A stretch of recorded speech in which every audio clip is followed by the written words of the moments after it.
In an effort to get more information on Jeffrey Epstein, the Department of Justice just announced that they're going to meet with longtime associate Ghislaine Maxwell. Will Chamberlain from the Article 3 Project tells us whether or not we should get our hopes up in under 60 seconds. Maxwell and her team, she was very wealthy. She had good lawyers. They would have certainly made some sort of offer before she was sent away for 20 years on a no plea deal. So, my guess is, and this is just my guess, she's talking big now about how she has a lot of information, right? Because she's in jail. So what does she have to lose? But my guess is, I don't think she's got that much. And I think that's why the prosecutors went to trial. All right, guys, good Tuesday to you. So much to get into. Will Chamberlain from the Article 3 Project is going to be here to break down so much. The Dignity Act, which is basically code word for amnesty and why it's a bad deal. Ghislaine Maxwell, the conversation the DOJ wants to have to her, and Tulsi Gabbard. All top of mind for him. In case you missed it, though, big anniversary yesterday. Kamala Harris marking and reminding us about it had been 1 year since she launched that stupid campaign. Who reminds people of that? Oh, my gosh. I mean, that is one of the dumbest things that I've ever seen. You know what else is stupid? Hunter Biden. Holy smokes. I got to see. I mean, the only one that's got to be excited that Hunter Biden and Kamala Harris went out and did things yesterday are the folks at that company, Astronomer. I mean, seriously, these guys were getting their butts kicked about their CEO and the director of HR and their Coldplay interaction. And yet Kamala Harris reminds everyone, oh, yeah, 1 year I launched my campaign. And then Hunter Biden, he goes off in a 3-hour interview where he used a lot of bad words. Let me just show you a clip from that. Take a look. But him and everybody around him are not to be nice. Number one, I agree with Quentin Tarantino. George Clooney is not a actor. He is I don't know what he is. He's a brand. And by the way, and God bless him. You know what? He supposedly treats his friends really well. You know what I mean? Buys them things. And he's got a really great place in Lake Como. And he's great friends with Barack Obama. You, what do you have to do with anything? Why do I have to listen to you? What right do you have to step on a man who's given 52 years of his life to the service of this country and decide that you, George Clooney, are going to take out basically a full-page ad in the New York Times to me and James Carville, who hasn't run a race in 40 years, and David Axelrod, who had one success in his political life, and that was Barack Obama. And that was because of Barack Obama, not because of David Axelrod. And David Plouffe and all of these guys, and the Pod Save America guys, who were junior speechwriters on Barack Obama's Senate staff, who've been dining out on the relationship with him for years. All right. Look, you get the hint there. A lot of F-bombs. He's pissed. He's upset. But there's two other things that came out of the interview that I thought were concerning, aside from his hatred towards every Democrat that exists and thinking that his dad still could have won. That aside, because that in itself is worthy of an entire show. There was, number one, he goes off about immigrants and saying that, who are you guys? You're not above the law and all this stuff. And I'm like, dude, read the room. You were pardoned. You were going to jail. You didn't pay your taxes. You broke drug laws. You lied on an SF-86 security clearance form. I mean, I don't know that Hunter Biden's the guy you really want out there talking about the rule of law.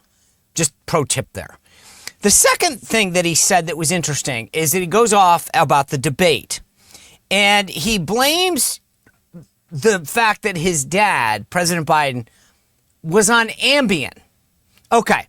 Now, I just want to tell you why I think this is important. When the president of the United States, and you saw this just recently with Trump, has their annual physical, they release all the drugs that they're on and all the tests. Nowhere in Joe Biden's record does it ever talk about him taking Ambien. That's a drug. It's a controlled substance.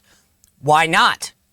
Okay, so one, what Hunter Biden is saying is he was taking a drug that none of us that he ever disclosed, which I know that sounds petty, but wait a second. What else was he covering up? Because that's obviously a big concern. But secondly, who in their right mind takes an Ambien before a debate? Now, listen, I don't have any medical training, but I'm not that stupid to think that anybody, the day of their biggest political event of their lifetime, says, hey, let's take an Ambien. You already have trouble staying awake after like 4 o'clock and you're taking an Ambien. So I know the media wants to move on from this and no one wants to discuss it because he said all these profane laced things about every Democrat. I get it. But I do think there's a serious medical thing here that's worth getting to the bottom of. What do you guys like? Either he is lying or there's a medical issue here that no one wants to talk about. And again, I'm amazed that nothing happened like this. All right. So a couple big other issues. I mentioned at the beginning, Todd Blanche, the Deputy Attorney General, he said this morning that they're going to reach out to Ghislaine Maxwell. I'm going to talk to Will Chamberlain about this in just a minute from the Article 3 Project. I'm also going to talk to Will about these allegations that Tulsi Gabbard has thrown out there about Obama and treasonous conspiracy because they manufactured and weaponized intelligence with respect to the 2016 election and Russia's involvement in it. We all know that was a hoax, but now she's referring evidence to the Department of Justice, and we're going to have to get to that.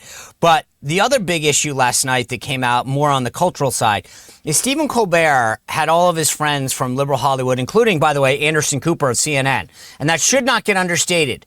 It was all these comedians. That's what the White House is, what the left is trying to say. But Anderson Cooper of CNN was sitting right there. CNN have a problem with that? Just saying. But he's saying that he doesn't understand why he was fired. So let me explain the math to you, Stephen. You make $16 million a year. You have 200 people on your show's staff, and you lose $40 million. Do you understand now? That's called math, bro. And you had a math problem. You were losing that much money a year, and you made $16 million. And your rating sucked, and you alienated half the country. Just saying, that's the problem. All right, before I get to Will Chamberlain, we break all this down. John Solomon's going to join us tomorrow. We got a great panel on Thursday. Mercy Schlapp, Elizabeth Mitchell from the Daily Signal is going to be here. And then Friday, Michael Schellenberg will join us. So we got a lot going on. Before I get to Will Chamberlain, though, guys, we've talked a lot about Maha, snacking. If you're a snacker like me, guess what? Check out this empty bag of Masa Chips. I love these things. I met the owners at a Maha event right before Bobby was confirmed. And I got to be honest with you, it's amazing. Why do I love them so much? Because before the 1990s, all snack foods, for the most part, were cooked in beef tallow and no seed oils. And then big food companies decided to switch it to highly processed, cheap food oils. And now they make up 20% of America's daily calories. But I love these Masa Chips. They've got these are the traditional ones. They've got a blue chip one, a lime one. They're amazing. They taste great. The crunch is unbelievable. They're cooked in sea salt and 100% grass-fed beef tallow. That's it. There's no seed oils, no junk. And let me tell you, they're so good. They're crunchier, tastier than real stuff. And if you like guac, I'm not a big guac guy, but I know a lot of people who love the Masa Chip because they do it. Go try them. They are unbelievably, they're so much healthier.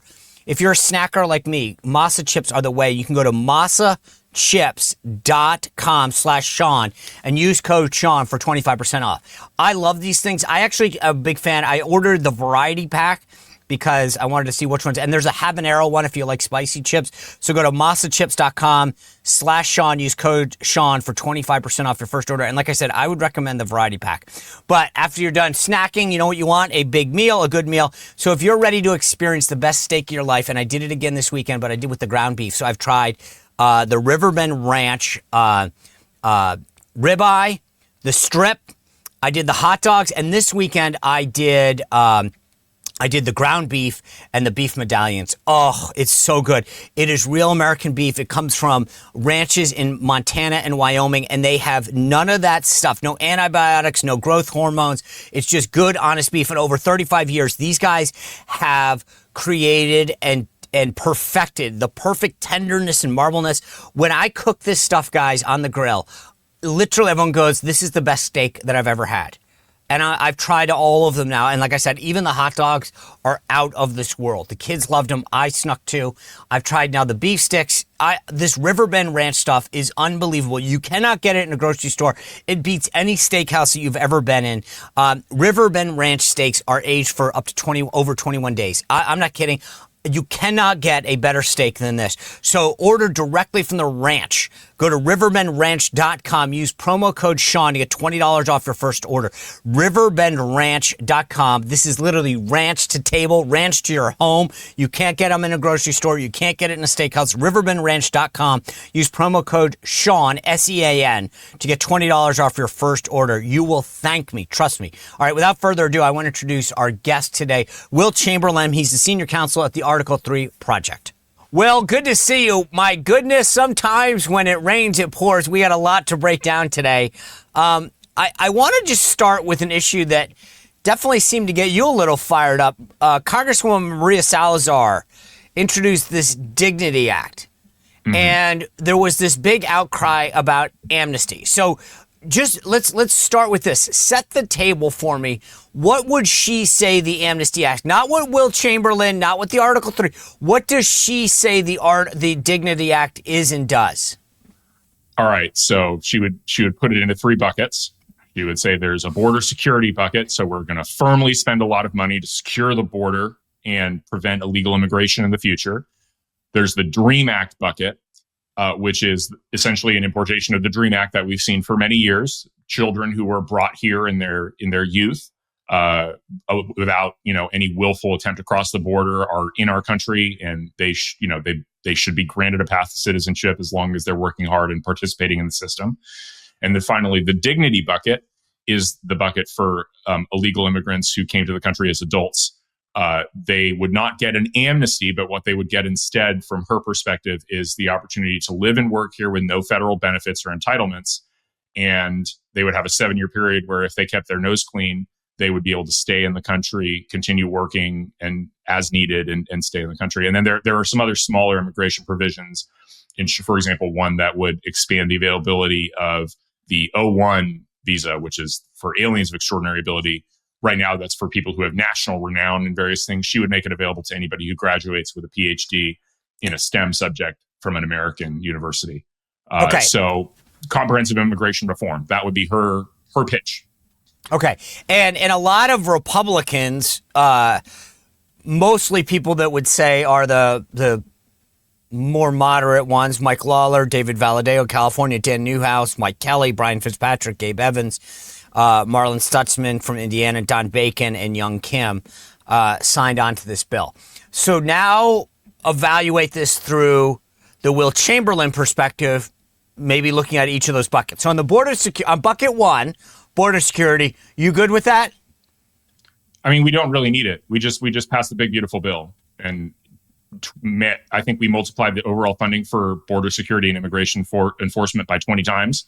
So the sort of carrot for the right here is not needed. We already won that in. But okay, fair enough. We don't need it, but you don't object to bucket 1, right? I mean, more money for border security. Okay, maybe we don't need it, but I'm not going to say no to a really hardened border. Sure. Okay. There might. Who knows? We might need it in the future. Okay. Yeah, bucket 2. Bucket 2, the dream part. The framing is very dishonest here. In particular, like one, I think I object to the DREAM Act pretty broadly. I might be open to very, very narrow exceptions for people who were truly brought here as extremely young children to give them some sort of permanent residence. Maybe. This bill doesn't do that. This bill says if you entered under the age of 18, you get a path to citizenship as long as you do something like register for a GED program and then ultimately get into a GED program. So that means, people who came here from El Salvador when they were 16, 17 and have been in the country for at least 4.5 years, they get to stay, they get a path to citizenship. That's wild. It's a wild, because the pitch is the idea that, you are identifying this thing where there's this troubling aspect of very, very young children being brought here against their volition, right? They didn't do anything. But her version of the DREAM Act doesn't discriminate between people who were brought here at the age of 2 and who cross the border willingly at the age of 17. They're treated the same way, which is appalling to me. Okay, and so the way you initially described this, if you went back and looked at how previous proposals to deal with dreamers have been proposed, is this different than that, or is this very similar to what has been previously proposed? I'm not actually certain, because I didn't look at the differences between prior versions of the DREAM Act and this one in terms of how they dealt with the language of when you entered and whether or not you were brought here against your will. All I know is that having read this bill, it's totally unacceptable. I don't know if that previous bills might well have been similarly unacceptable.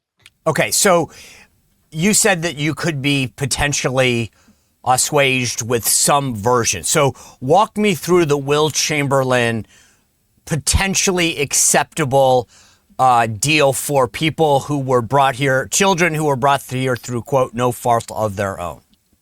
I can see a world where if you can establish that you were brought into the country under the age of, say, 13, like when you're essentially a preteen and then therefore very much at the mercy of your parents, and that you've committed no crimes, you are a productive member of society, whatever, that you could be granted permanent residence, but no citizenship. I don't believe in any path to citizenship for anybody who crossed the border illegally. That should be completely off the table. But honestly, like, to me, the other thing is that's such a low priority, like in terms of, what I think of as policy priorities. Like, I don't want it as part of the same bill with some other border security provision. I want the border to be completely secured, mass deportations to have already happened of everybody who's not in that category. And then we can talk about what we'll do on the front of like the very young children. I think most people on the right would probably agree with that. Like, it's not that they're, preternaturally opposed to the idea of somebody who is really, kind of put in a terrible jam through no fault of their own, getting some accommodation. It's that there can't be a path to citizenship because that just incentivizes this happening over and over again. And for so long, people have used that, use this to essentially as the thin end of the wedge to justify mass amnesty, as is literally happening in this bill, that I think people are deeply skeptical of it. It's interesting because I think you and I are on the same page. I feel like somehow citizenship becomes the default. Like, okay, well, then you just get citizenship. And my answer is, okay, like, I'm sympathetic. If you were a kid and you got brought here, I mean, look, I've been brought a ton of places by my parents growing up that I didn't want to go to, but you're a minor and you have to go with them. So I get brought somewhere, and I think that it's for a lot of people, they wanted a better life for their kids, and so they did things to grant that. I get that. But I don't know why so many people in this country just say, okay, well, then the default is they get citizenship. I'm with you on this. I'm fine talking about permanent residency where you can live and work, but you don't get the full benefits of a citizen, i.e. voting. And because, again, it's just not right on principle. And secondly, I think it creates an incentive for future things. But somehow we've created this binary choice in our policy discussions where it's either they get screwed or we give them citizenship. And I feel like we need to be using residency. And I think that this is why when I have this discussion, Will, and people go, oh my God, I can't believe you would dare say that Democrats actually are trying to create new voters. And I go, well, explain to me why I wouldn't think that. Because if you have an option, which is permanent residency, that gives them the protections and the abilities to work and live and breathe, and all of the privileges of being an American, like they could get benefits, they could practice their religion, they wouldn't be oppressed, but yet you default to citizenship, I got to believe that you want that voting is critical to your way of thinking. And that's kind of like, because I could be much more sympathetic to saying, I get it, but you can't vote because that's the political piece of this. And yet I think Democrats won't talk about that because that's all they really do care about. Oh, yeah, no, for sure. The Democrat Party used to be the party of immigration restriction. It was Clinton who passed many of the harsh immigration restriction bills in the 90s. Cesar Chavez famously campaigned and tried to get wetbacks kicked out of the country, wetbacks in his view. And so, like, those were those words, we don't use those words now, but those were words Cesar Chavez, civil rights leader, used. And I think the fundamental problem that we're facing is that the Democrat Party has gone from trying to protect American workers to realizing that their path to continued victory is through illegal immigration. And if they can just get these people and get them to stay, they don't have to change any of their policies. Then they can accommodate every one of the crazy groups on their side that is dragging their party away from the big middle of the public. And as a result, so it's just such a natural incentive for them to want to do. And it explains so much of their behavior. And it explains the Biden administration just opening the floodgates and letting so many illegal migrants into the country. Like, why would you do that to us unless you saw political advantage in it for yourself?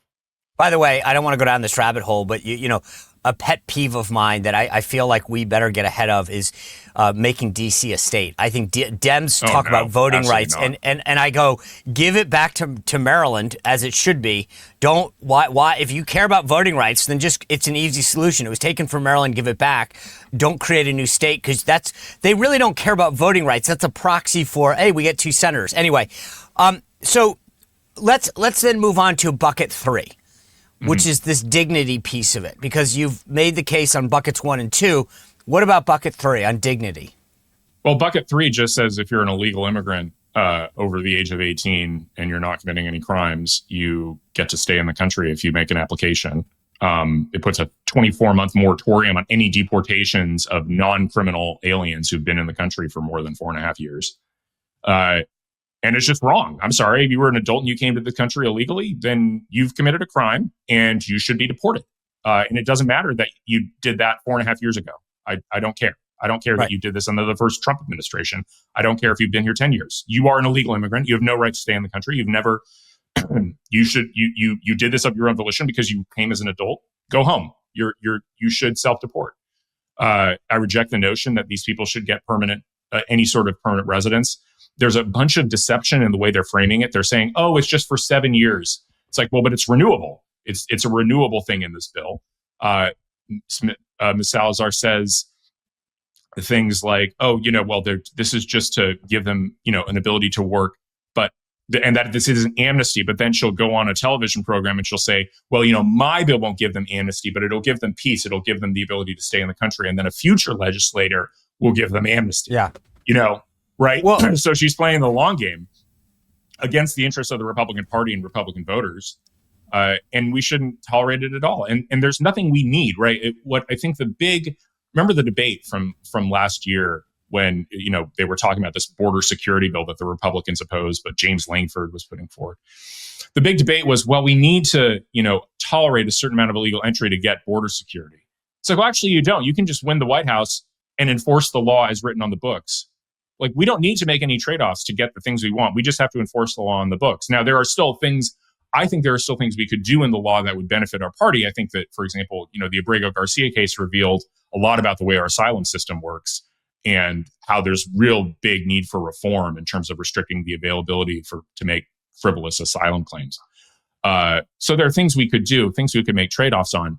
But the idea that we would do that in exchange for any kind of amnesty? No. And the whole point, what I think a lot of the people who the pro-amnesty crowd realizes is that the finally, the bill has come due on amnesty, right? The Republican Party under Trump has won a massive victory and passed 20 times the funding for ICE and border security that we've ever had before. They suddenly realize, oh no, the mass deportation, it's going to happen. And so they're freaking out and they're trying anything to sell a way to stop and pause the mass deportation.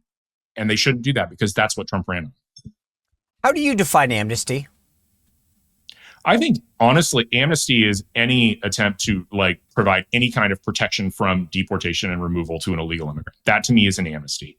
Maria Salazar defines amnesty as granting full citizenship to an illegal immigrant. Which is, I think, a very, very, and also Brooke Rollins defines it that way too, which is obnoxious. I think they're playing word games. If you ask most Americans what's amnesty, and really amnesty in the normal context is just like grace, right? It is and grace meaning the sovereign will refrain from enforcing the law on you.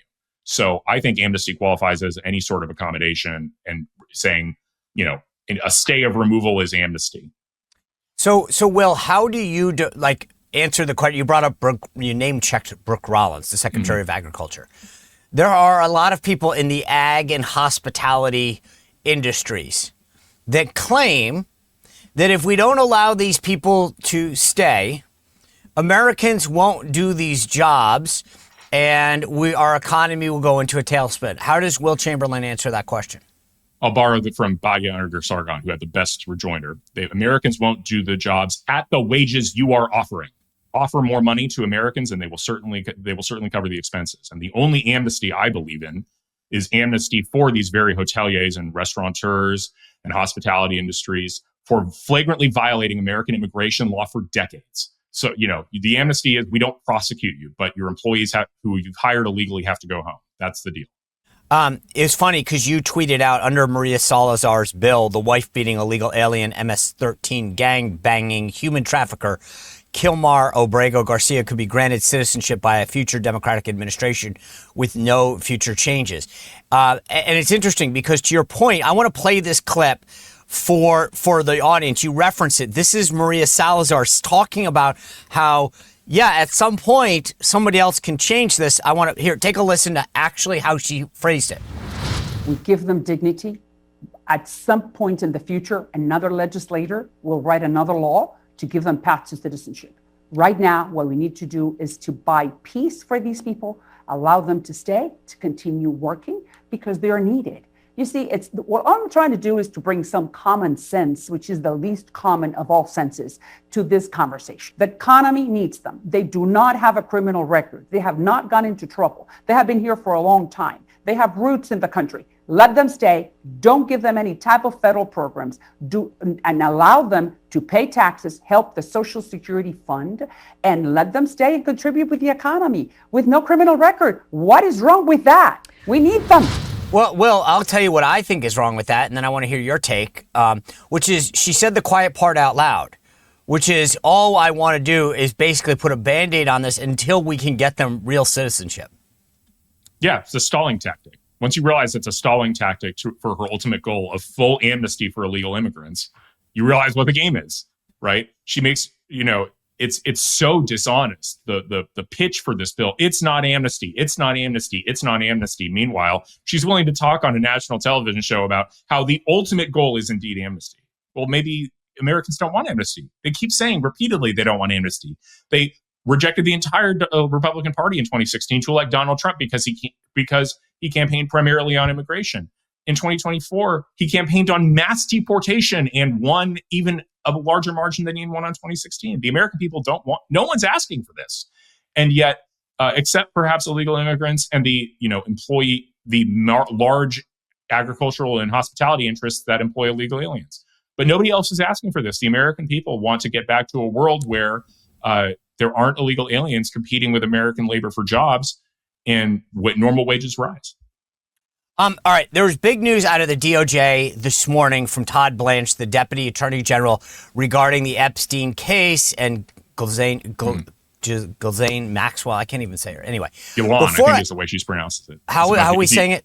Ghislaine. Pronounce it like Gilan, and you'll probably get it. All right, like Ghislaine Maxwell. Thank you. Yeah. But before I get to that, I want to talk to sort of the story that I think, the DNI story, because I think there's a through line here. So I want to get to the DOJ, but before I do that, yesterday, Director of National Intelligence, or actually Sunday, I guess, Director of National Intelligence Tulsi Gabbard accused Obama officials of treasonous conspiracy by basically weaponizing intelligence to create this false notion about the Russia hoax. Now, Will, yesterday I said on the show, this is personal to me. I sat in front of that Mueller committee while they went through various personal pieces of information and made me account for them and whatever on something that I knew wasn't true. We never colluded with Russia. This was all a big hoax. And yet, so yesterday, or whatever, Sunday, and then yesterday, Tulsi Gabbard refers all this to DOJ. Why I say there's a through line is I said this to the crowd yesterday, to the audience yesterday. Don't get me fired up and then just not do anything, right? If you're going to sort of do what you did with Epstein, get me all excited that there's more information coming out and then do nothing, don't waste my time. From what she did yesterday, Tulsi Gabbard, referring this to DOJ, give me the legal insight. Is this real? Is it actionable, I guess, would be the word, from a legal and judicial standpoint? I mean, it depends on what is revealed through an actual criminal investigation, right? But it's certainly basically the idea of like fabricating intelligence or constructing an intelligence report to inspire the entire Russian collusion narrative, and then use that to launch the Mueller investigation, which was a criminal investigation of the Trump and his entire campaign and many of his staffers. Like the fabricating that is both probably abuse of process and a conspiracy against rights, which is a federal crime. So whether they can prove it, I mean, there's a difference between making a criminal referral and getting to the point where you can issue an indictment because you feel like you can prove the case beyond a reasonable doubt. So I'm always, I want there to be more, but like Tulsi has done what she can do, right? She can cobble the evidence available to her together and send it to DOJ and say, you should investigate this. DOJ has started the process of doing what they can do, which opens them up to subpoena, gives them the subpoena power and the ability to go collect the necessary information. So, they're doing what they can. It's a lot harder to prosecute people than it looks like. But that said, that's ultimately why so few people got actually prosecuted as a result of the Mueller probe, and most of the prosecutions were process crimes. Yeah. But that said, we should be they should do a full-scale investigation of what the Democrats did and make them go through exactly what you and Mike Caputo and they should all have to lawyer up. I'm sure they'll get free lawyers, unlike our guys, which was itself just ridiculous. Well, this is her. I want to play you a clip for everyone, just a few seconds of her explaining what actually happened, and then get you to react. Take a look. The implications of this are frankly nothing short of historic. Over 100 documents that we released on Friday really detail and provide evidence of how this treasonous conspiracy was directed by President Obama just weeks before he was due to leave office, after President Trump had already gotten elected. This is not a Democrat or Republican issue. This is an issue that is so serious it should concern every single American, because it has to do with the integrity of our democratic republic. What we saw occur here, as the documents we released detailed, was that we had a sitting president of the United States and his cabinet and leadership team, quite frankly, who were not happy with the fact that President Trump had won the election, that the American people had chosen Donald J. Trump to be the next president, commander-in-chief of the United States. So Will, here's the thing. I get she's the director of national intelligence, not the attorney general. But that's a very specific charge. This is what she said. This treasonous conspiracy was directed by President Obama. That's a pretty heavy charge, right? And I'm not a lawyer, but that sounds to me like she's not just saying, hey, I found a bunch of stuff, I'm referring it to the DOJ to investigate. That sounds like a very serious legal issue, a treasonous conspiracy directed by President Obama. So how concerned, let's go down the chain, if you will. Start with President Obama and go down and say, are any of these guys, should they be worried about potential criminal behavior? I think President Obama has probably got presidential immunity. He should be really glad that President Trump fought so hard for that, because he's probably got immunity for his official acts, and it's hard to see how President Obama, confiding with his DOJ about his authority to take care of the laws be executed, couldn't protect him. So my guess is that President Obama, of everybody, is most likely in the clear because of defining a presidential immunity. All the lower level people, though, I think they've got real problems. You think about what was President Trump and his team essentially charged with, say, in the Georgia case. What was the fundamental argument? And a big part of that indictment was the idea that they, presented false claims about the election to the Georgia courts. And then there's all these other indictments relating to the electors, right? The idea that the alternate electors idea. But those were the idea that, while this was incorrect in the indictment because it wasn't fraudulent, the idea was that these people committed fraud because they pretended to be electors when they weren't. In reality, that's not what actually happened. But let's go with that. In this case, what you have is Obama and his team directing the fabrication of a false intelligence report. It's not even misinformation. It's literally your intelligence community has said X, and you're like, well, we don't like that. That's not convenient to us. Have them put out a report that says not X, and we'll use that and and send it to the law enforcement to go and start mucking up with the incoming administration, ultimately trying to indict the president of the United States. That's a conspiracy against rights, right? That's using that's certainly corrupt, right? That's using corrupt means to try and achieve the the wrongful conviction of other people. That's probably a crime. That's probably conspiracy against rights. You mentioned, in our case, I wasn't a direct target of the probe, but I was a witness, and it still involved hours of testimony and countless hours of preparation and legal fees. If you're Ben Rhodes, I mean, you mentioned Michael Caputo, who was an aide to Donald Trump, who got his life upended. And he was tweeting at Ben Rhodes, you better get a lawyer. You better be willing to lawyer up. Do you think they are actually worried, or did they say there's no way this is going to happen? Because there's a difference that I see. President Trump got talked into getting a special counsel. He's the one who named Mueller. I think, he got bad advice. But the point is that it was almost like a created problem.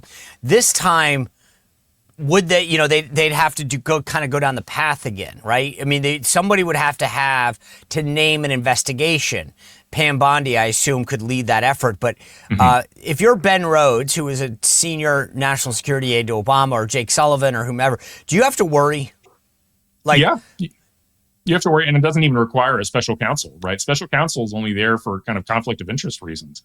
There isn't really an obvious conflict for Pam Bondi or Todd Blanche to investigate conduct in 2016 that happened when they were private citizens. Not really. I don't think either of them were. I mean, Todd Blanche certainly wasn't, and I don't think Pam Bondi was involved in the Trump campaign as anything more than maybe a surrogate at that time. She didn't work in the administration, in the first Trump administration, if I recall correctly.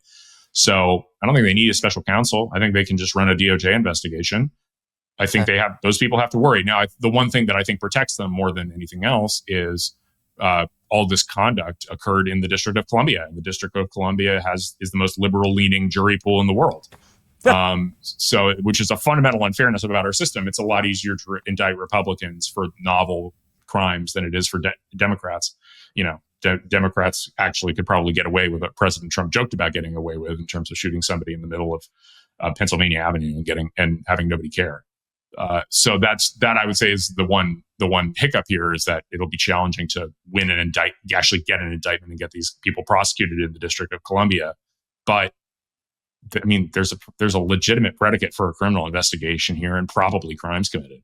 Yeah, I'll be interested to see if like I said, I hope there's a follow through, because if you just got me excited and we don't do anything. But you mentioned the Deputy Attorney General, Todd Blanche, this morning, and this is neither here nor there, but I just think it was a little weird. Pam Bondi tweeted out a statement from Todd Blanche that said the Department of Justice doesn't shy away from uncomfortable truths, nor from the responsibility to pursue justice wherever the facts may lead, blah, blah, blah. In a recent review of the files maintained by the FBI in the Epstein case, no evidence uncovered that could predicate an investigation against underlying uncharged third parties. President Trump has told us to release all credible evidence. If Ghislaine Maxwell has information about anyone who has committed crimes against victims, the FBI and the DOJ will hear what she has to say. Therefore, at the direction of Attorney General Bondi, I, Todd Blanche, the Deputy Attorney General, have communicated with counsel for Ms. Maxwell to determine whether she would be willing to speak with prosecutors from the department. I anticipate meeting with Ms. Maxwell in the coming days. Until now, no administration on behalf of the department had inquired about her willingness to meet with the government. Isn't that, I mean, let's just start with that. Isn't that weird? This woman has gone to jail for crimes that Jeffrey Epstein perpetrated, and yet no one said, hey, should we kind of maybe talk to you about the whole deal? To me, again, I'm not a lawyer, but I was like, that to me is the weirdest part. Well, you have to wonder. I mean, there's two outcomes here. It's possible that happened. It's also possible there's something, there might have been a proffer, right? And you have to understand how that works, right? It's called a king for a day or queen for a day. The way those things work is it's off the record, basically, and it's in plea negotiations. So basically, the prosecutors agree that nothing said in the room. That basically, this is just a fact-finding mission to figure out if it's worth doing some sort of plea agreement for cooperation. So the prosecutors go in. They would say to Ms. Maxwell, like, tell us what you have, and we promise that if we don't come to an agreement here, this just stays in the room. It doesn't leave it. But it's an opportunity for you to just open the kimono and tell us, show everything you got. And if we don't have an agreement, we don't use any of that information, but it gives us a chance to assess whether we should make it a plea deal. And I have to think they did that. I strongly doubt that just didn't happen, where Maxwell and her team, she was very wealthy. She had good lawyers. They would have certainly made some sort of offer before she was sent away for 20 years on a no plea deal. So, my guess is, and this is just my guess, she's talking big now about how she has a lot of information, right? Because she's in jail. So what does she have to lose? But my guess is, I don't think she's got that much, and I think that's why the prosecutors went to trial. Maybe I'm just naive and white pilled, but no. Okay, so let's say that that's true. Will, I again go back to what I said about the Tulsi thing. Mm-hmm. I'm like, I feel like these guys came out of the gate strong with their binders, and here's what's coming next. If you're DOJ right now, or President Trump, frankly, and he says this, I'm getting killed on this. I've already said you guys should go to the grand jury and see how much we can get released. What are the other things that he could do to get people to satisfy the curiosity that exists around this case?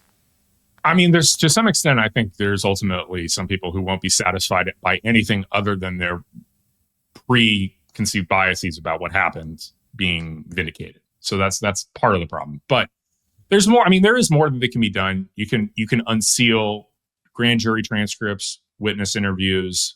You can unseal large parts of the investigative file that don't qualify as child pornography, which I think is a part of the problem.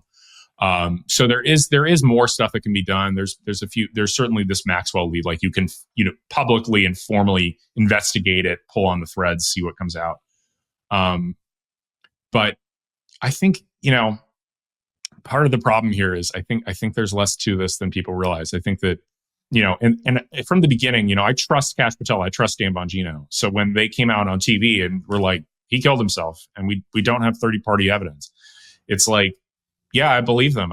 They're not going to be part of the cover up. And they're sort of, it's kind of an admission against interest because they, as private citizens, prior to taking office, they thought there would be a lot more there. It's kind of sucks to have to eat crow and be like, yeah, we're wrong. Like as the guys running the FBI now, we would like to vindicate our prior predictions and our prior analysis, but we can't. And so, I've always weighed that pretty heavily. Okay. So just then let's get back to the question that I asked. President Trump says, Will Chamberlain, you know this stuff well. I trust your legal prowess and understanding of the law. We've created a problem. We told people there's a ton of stuff here. There's not. Yeah. What do we do? I get some people will never be satisfied. I agree with you on that. There's some people who said it's just, but to the extent that we can, is it just, hey, let's find a couple. I feel like if you go willy-nilly, here's a couple documents, you're actually probably going to create more of a problem. Right. I mean, maybe you need to do like a much more, I think the big thing that needs to happen is a press conference. Like they need to just like put Pam Boddy with Todd Blanche up there and have them take questions until the media is done. Yep. Just do that. Just to, and just have it be a press conference where they're like, look, this is why we did, we don't have evidence pointing to third parties. Most of the evidence that people are clamoring for to be released is evidence we couldn't possibly release in our good conscience because it would re-victimize the people who were victims of Jeffrey Epstein in the past. It's not third parties having sex with underage women. It's Jeffrey Epstein having sex with underage women. It's videos of that. So we're not going to release that. So that, I think but you need to do that press conference and you just need to be transparent. I think a Sunday night memo, just sort of like trying to wash your hands of the thing was probably not a good strategic option. Yeah, I agree with you on that.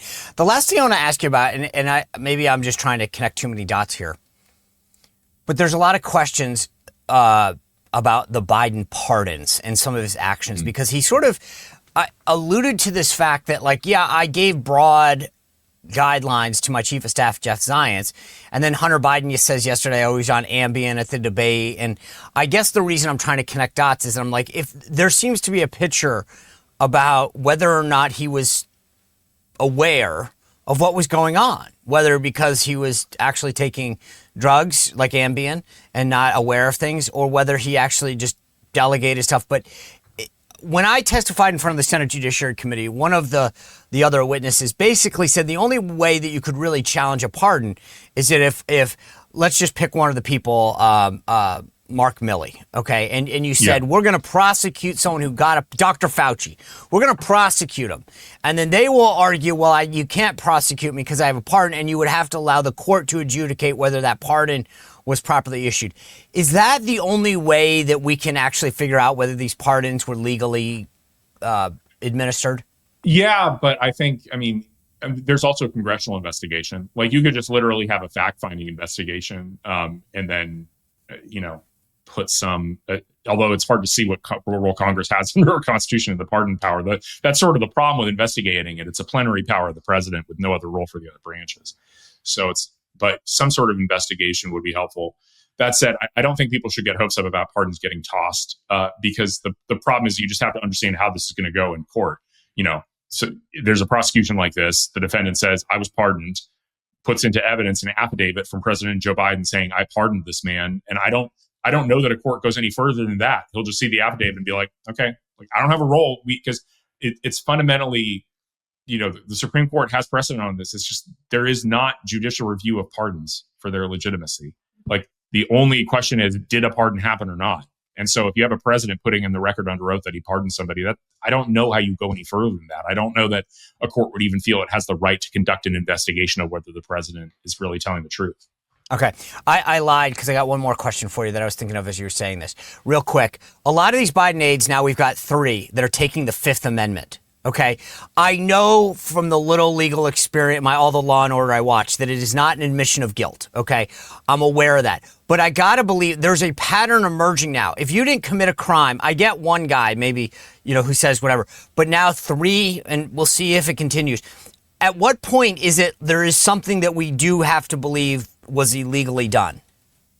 I will give the Biden people the benefit of the doubt here. I mean, President Trump has floated the idea of criminal prosecutions for all these people for the conduct that he's investigating vis-a-vis mental capacity, the pardons, you name it. Once that happens, there's a good faith basis to invoke the Fifth Amendment just to avoid testifying about it. I felt that way also I had a number of friends invoke the Fifth Amendment in response to a lot of the prosecutions of President Trump over January 6th, and even people who just literally helped, organize the rally on J6, which is obviously First Amendment protected activity.